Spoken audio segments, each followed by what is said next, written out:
Kate Mila Falcha, welcome to Irish Granny Helen, and welcome to all of my new subscribers, which is absolutely wonderful. I'm thrilled. Thank you. And I hope you find something to interest you here. And of course, I so value my returning subscribers who have been faithfully with me all these years. And then thank you to anyone who has joined my membership, 99 cents, and you get content that I won't put out in the public. That's all I'll say.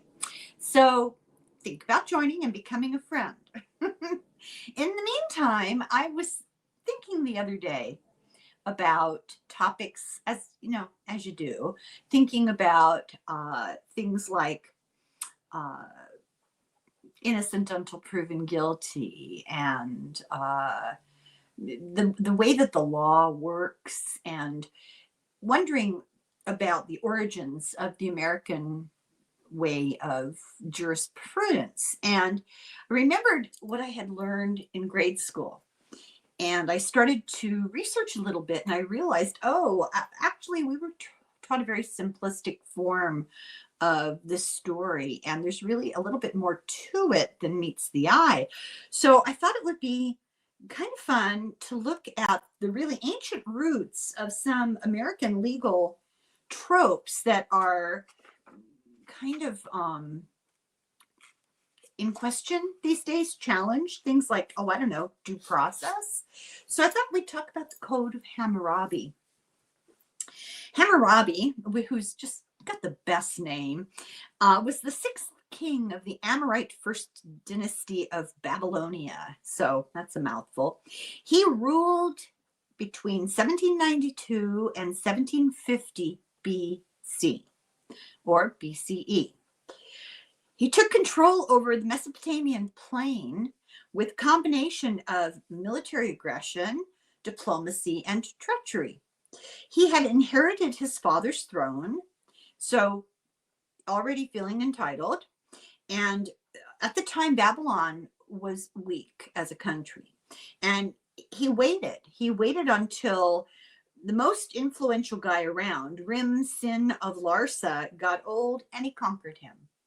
And so increased his holdings and the people over whom he ruled. And he betrayed a number of allies for their territories.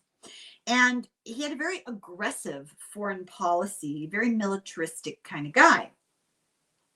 But his letters that he sent, and they do have letters that show that he was concerned about the welfare of his subjects. And he also was concerned concern it's relative, about law and justice. So one of the things that he did was he was really into infrastructure, and he started a whole lot of construction roundabout. And he liked to refer to himself as his people's shepherd. Now, if you watch any of my videos, you know how I feel about that. I think it's a repulsive term. Sheep kind of blindly follow a leader without much thought. If one goes in a certain direction, they all pile on behind. And a shepherd can lead the flock pretty easily because they are followers. They don't think for themselves. So nobody needs to be my shepherd, and I would like to think that's true of all of you. And to be thought of as the property of a shepherd, a sheep, I find offensive. Hammurabi's code was not the first code written. Now, this is where my education falls down.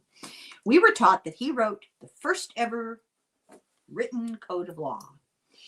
Not entirely true. And I'm old enough where there were more modern discoveries that proved that wrong. His was the first one that was found by modern people. There have been other law codes, and in Sumeria and Acadia, far into the past. I mean, they're kind of assuming that no doubt a lot of others existed, and there seemed to be a widespread custom of codifying things, and they often were similar to bits and pieces that they found. And so there's this unanswered question in archaeological and historical circles. Was there an older unifying common legal system? It's really difficult to know. But they found thousands of documents. Now you have to understand, we're not talking about books or ledgers. We're talking about clay tablets with cuneiform. We're talking about cuneiform writing, etchings in stone, stelae. These are not what you would think of as books, law books. But they found thousands of documents, is how they're referring to them, that had to do with the practice of law, things like contracts and judicial rulings, the outcome of court, letters on particular specific legal cases. They talked about the reforms that were being put in place to combat corruption, and they realized that Mesopotamia had the most comprehensive surviving legal corpus before the digest of Justinian, the emperor of Rome. This was the most complete work that they have found. Now, what's out there that hasn't been found that we don't know about? Mystery. But this is the most complete works that they have, even from ancient Greek and Rome. This is more complete, and that's one of the reasons why it's so popular or famous. The first copy was actually found on a stele. It's like a stone, four-sided, tall rock, basically. It's smoothed and written on, and then it's got some pictures at the top, etched, like chiseled into it. And that you can actually see it at the Louvre in France. French archaeologists found it. And at the top, it shows Hammurabi with the sun god, who was the god of justice.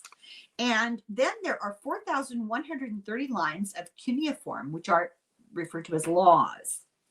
And they were found in modern day Iran, actually called Persia at the time that this was found, around 1900, 1901, but what we would now call Iran. They were found by French archaeologists, and other fragments were found. It was found broken and put together, but they found fragments of other stelae as well, and were able to cobble together even more information. So they found that it was a catalog. There was a catalog of this code that was actually found in the library of the Assyrian king Ashurbanipal, another great name, from 685 BC. So this is quite a bit later in time, closer to us, but it's still respected and still kept in the king's library. And it was referred to as the earliest known code of law. Not accurate, but it's the earliest found, and others were found later. It's considered a moral and political masterpiece. Now we're quoting academics and archaeologists who are just all revved up about this big discovery.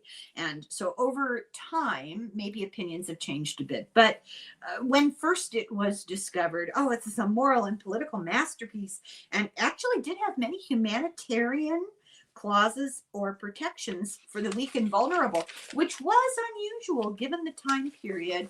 Not any consideration was really given to the welfare of the ordinary person. If you weren't a rich leader, an elite, one of the 1%, they didn't really care what happened to you under the law. Hammurabi was commended as a wise lawgiver, and also that his laws were secular. They were founded on the dictates of reason and not on any religious proclamations. So there's a prologue, the body of the laws, and then an epilogue. In the prologue, Hammurabi claims royal authority from the sun god was given to Marduk, early guy, and he made Babylon his headquarters. Then he chose Hammurabi to be his representative in Babylon to prevent the strong from oppressing the weak.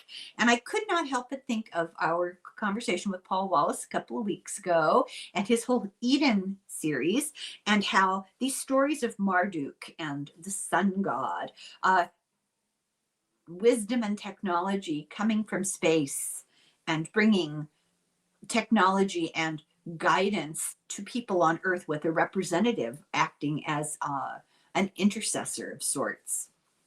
Very interesting. So there was a lot in this whole thing of Hammurabi bragging about himself, claiming he established truth and justice for the people because, you know, leader. And then there's all these references to law cases and thou shalt nots.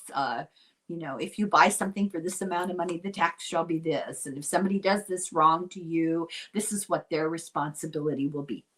And it was all over the place. So in the epilogue, he says he hopes the code will let any wronged man know his rights. And it talks about the wrath of the gods for anyone who disobeys him. So Hammurabi's his real concern was obvious from this thing, was he didn't want to be forgotten. So this was a kind of a humble brag. The code itself talks about everything. If you owe money and your crop fails, you don't have to pay for the taxes on that crop that year. And if you adopt a newborn and you raise it, it can't be reclaimed by the biological parents. It's big on an eye for an eye. Lots of stuff about an eye for an eye. It's unknown if this was really an enforceable code of laws, or if it's, although it's similar to the Justinian and Napoleonic codes, was this a royal decree? Was this enforced legislation? Was this just a reflection of like, hey, look what we've done in our law courts, and this is what we think about a variety of things. It may have been coded laws. It may have just been a report on the laws, sort of a set of historical cases, or it could be an abstract on how it should be done. Nobody knows. They don't have enough information and they just don't know. But there were some very important underlying principles in this code that have survived in one form or another all the way into our times, at least this week. So, of course, the eye for an eye, that's a very Old Testament biblical thing, but the Old Testament in the Bible comes from this part of the world with this sort of culture, so that should not be surprising. It talks about the transfer of property from the wrongdoer to the aggrieved. It talks about if a house collapses and it kills the owner, the builder should be killed. That was the punishment. There's no equality under these laws. There are different laws and different punishments for different ages, professions, class, and genders. There is the presumption of innocence. That was unusual. There is due process. So, well, you know, what does that mean? There has to be, if you take somebody to court, if you're the accuser, it all falls on you to prove it. So you have to have evidence. You have to have witnesses who will give testimony under oath. The person you're accusing is innocent until proven guilty. And then the punishment for false testimony under oath is pretty harsh. But there's also a burden of proof for the accuser. And if the panel of judges decides that this is not a legitimate complaint, then the accuser is punished, which sort of put a chill on pointing fingers at people. So this is a little short video. I am trying to provide a little something every day. I have company from Ireland. I'm going in for my biannual colonoscopy.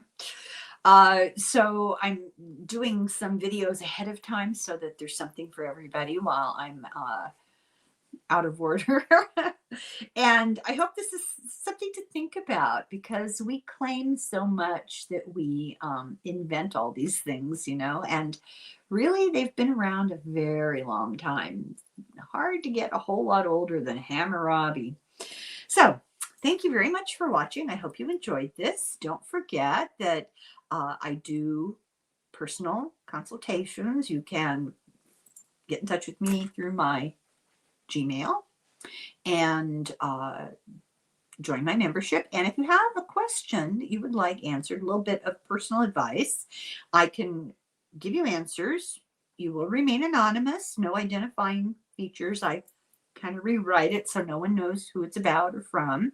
And you send your question to my email, and I will publish it on Ask Your Irish Granny on Substack, where I have a public feed and a private feed. And some of the stuff is the same as what I do here, and some of it isn't, because I have to be careful here. So in the meantime, thank you very much for watching. Slungafoil, Slancha.